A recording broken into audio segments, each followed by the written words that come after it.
Okay, this is going to be a real quick video just to give you guys some ideas, a little bit of a tip on how you can start with one shot, and if you like it, great, but you should still try some more stuff and see what the best you can get. Here's a scene that I came across at a mall. The entrance to the mall had these soldiers, and I said to myself, okay, let's see what we can do with that. So I just stepped up to the first soldier that I thought, and here's the one. It's basically that soldier right there is this guy here on the right.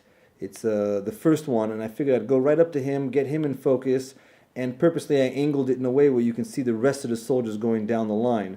And that's a pretty good shot. I mean, the truth is I could have just been done right there. If I was doing a shot for the mall, you know, that's a money shot. I'm done. But the idea here is to test it out and see maybe we can do something better. So the next position I decided to do is I decided to swing around and point the camera completely in the other direction. I went now to this soldier, the first soldier, and now instead of my camera facing outside the mall, it's now going to be facing inside the mall. And I just wanted to see. I'm just playing around. Let's see what happens in that background. So now here we are on this other one. And straight away I already like this way better. First of all, the soldier is lit better. The background has so much more light and things going out of focus right here in the top right. It's all that's just beautiful stuff.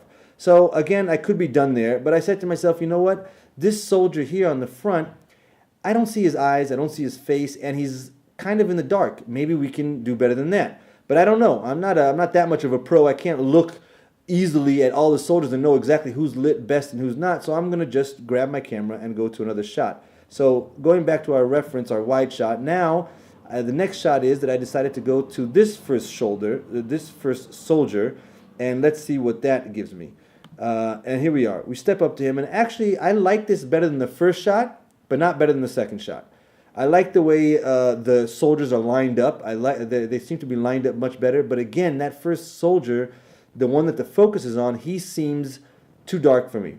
He's, look, everything depends on your story. If the mood is that you want it to be mysterious and you don't know who this soldier is, then maybe that would be good. But for my thoughts, I want to see that soldier. What I noticed is that maybe a cool shot would be looking through the left soldiers, and so looking through these guys on the left and focusing on the ones on the right. And maybe that would be an interesting take. So that's what this gave me. Now, I don't know if this would be the only shot I would go for, but it's definitely an interesting look, and it could be something that you could use in your edit. This is something that I didn't even think about when I was first looking for shots. So this just goes to show you, as you move around, you start to see interesting things that you didn't even think of.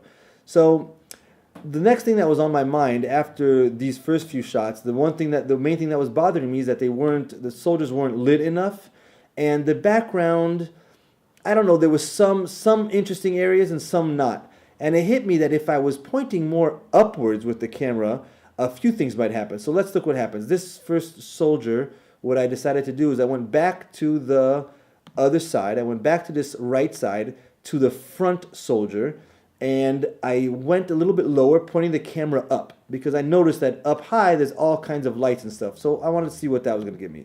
So here's that first front soldier that's on the right, and I'm looking up, and all of a sudden, look at all these wonderful shapes and bokeh going on back. I mean, this is great. This for me right now is the winner, hands down. But I'm still not satisfied with that soldier being in the dark. So let's go back to our first wide shot that shows us where we were. I went to the other side, to the left side, and to that front soldier, so that again I could look up on him and see what kind of background I get there. And bingo, there it is. That's the money shot for me and for my taste. There he is. I see his eyes, I see his face, and I'm still getting all this unbelievable bokeh in the background and these nice shapes. And an added benefit, if this is something that you're going for, is that I'm looking a little bit down, so he looks very strong. This soldier looks very strong. Let's look at the difference between this shot and the first shot that I started with. The first shot that I started with, truthfully, if I didn't continue, I would have thought that was great. But as I kept looking for more and more angles, I ended up with this. And to my taste, that's beautiful. Now, don't forget that your taste might be different, and you might go with that first shot, and that's absolutely okay. But that's all personal. But you should definitely be looking around for the best shot and for what tells your story the best. This could be that in the end of the day, might not tell my story the best. Maybe I do want a darker shot, but I knew I wanted something with light on the face that would pull the viewer into this soldier and into his eyes, and then the rest is just for beauty, all that background. So take the lesson here, which is basically look around for your shots. Experiment. You never know what you're going to get, which angle is going to get you the best shot, which one's going to have just the right light. Don't just accept your first shot, and you'll probably see a vast improvement just by that one thing alone.